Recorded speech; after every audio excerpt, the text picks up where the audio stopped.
সুপ্রিয় দর্শক, ত্রিকোণ নিউজে প্রতিদিনের মতো আজকের আয়োজনে রয়েছে দেশ বিদেশের নিত্য নতুন সব খবর। জানিয়ে থাকছে খবরের বাকি অংশ।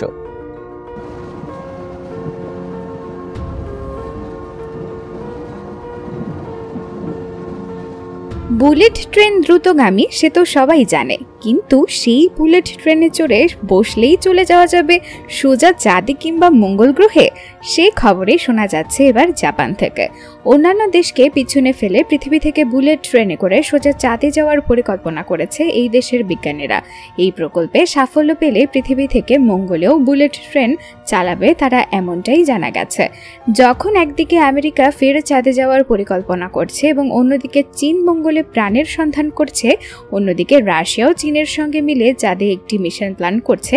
এরই মধ্যে বুলেট ট্রেনে চড়ে চাঁদে যাওয়ার স্বপ্ন বাস্তবায়ন করতে যাচ্ছে জাপান।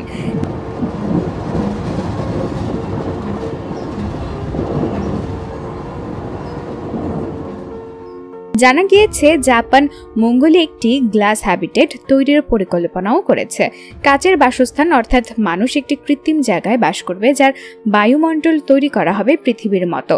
পেশি এবং হাড় সাধারণত কম মাধ্যাকর্ষণ সহ জায়গায় দুর্বল হয়ে পড়ে, তাই মানুষের বাসস্থানের যোগ্য কৃত্রিম বায়ুমণ্ডল তৈরি করা হবে।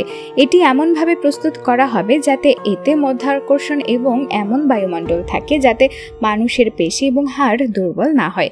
জাপান এই পরিকল্পনায় সফল হলে মানুষের জন্য অন্য গ্রহে বসবাসের পথ খুলে যাবে। যদিও এই গ্লাস হ্যাবিটেটের বাইরে যেতেও মানুষকে স্পেস স্যুট পরতে হবে। এখন পর্যন্ত আমরা শুধুমাত্র চন্দ্রযান এবং মঙ্গলযান সম্পর্কে জেনেছি, কিন্তু এবার শীঘ্রই মানুষ পৃথিবী থেকে বুলেট ট্রেনে চড়ে চাঁদ এবং মঙ্গল গ্রহে যেতে সক্ষম হবে। এই মুহূর্তে এই নিয়ে জাপান একটি বড় প্রকল্পে কাজ করছে। এর আওতায় পৃথিবী থেকে চাঁদে বুলেট ট্রেন চালানোর পরিকল্পনা নিয়ে কাজ করছে জাপান। জাপানের পরিকল্পনা হচ্ছে এই বুলেট ট্রেনে প্রথমে চাঁদে নিয়ে যাবে। এই পরিকল্পনা সফল হলে মঙ্গল গ্রহেও নিয়ে যাওয়ার পরিকল্পনা রয়েছে। আর এরই পাশাপাশি জাপান মঙ্গলে বানাতে চলেছে সেই দুর্দান্ত কাচের তৈরি আবাসস্থল। এর মানে হচ্ছে জাপান মঙ্গলে এমন একটি কৃত্রিম মহাকাশ বাসস্থান তৈরি করবে যার বায়ুমণ্ডল পৃথিবীর মতো তৈরি করা হবে, যাতে মানুষ সেখানে বসবাস করতে পারেন এবং মঙ্গলের বায়ুমণ্ডলেরও কোনো প্রভাব না পড়ে।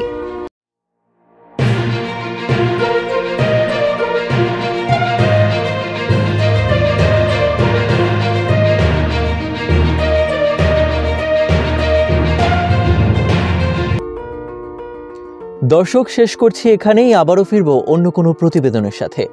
নিত্য নতুন সংবাদ পেতে সাথেই থাকুন ত্রিকোণ নিউজের। এবং আজকের এই প্রতিবেদন কেমন লাগলো তা কমেন্ট সেকশনে জানাতে ভুলবেন না। ধন্যবাদ সবাইকে।